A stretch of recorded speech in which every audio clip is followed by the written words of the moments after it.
ఒక చిన్న కథ. ఒక వయసు మళ్ళిన వడ్రంకి యజమానితో, నాకు చేత కావడం లేదు అయ్యా, పని మానేసి సుఖంగా ఉండాలని అనుకుంటున్నాను అన్నాడు.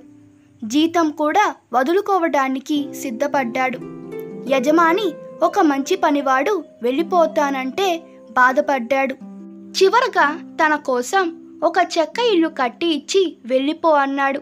వడ్రంకి వద్దనలేక సరే అన్నాడు. కానీ పని మీద ఏమాత్రం శ్రద్ధాశక్తులు లేవు.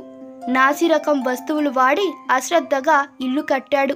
గొప్ప కళాకారుడి అసమర్థత వల్ల నాసిరకంగా కట్టడంగా ముగిసింది. యజమాని ఆ ఇంటిని చూసి బాధపడి ఇంటి తాళం చెవి వడ్రంకి చేతికిస్తూ, ఇది నా తరఫున నీకు ఇచ్చే బహుమతి అన్నాడు.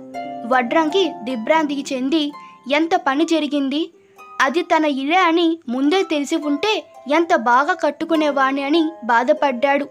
ఈ కథ మనకు కూడా వరిస్తుంది. జీవితం అనే మన ఇంటిని మనకు మనమే నిర్మించుకోవాలి.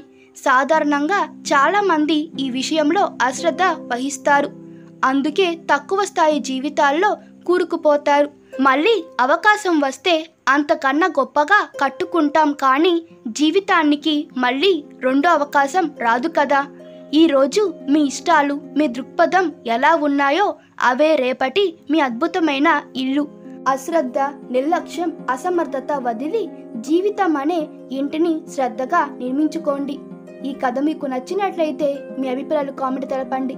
Please like, share and subscribe to my channel. Thank you.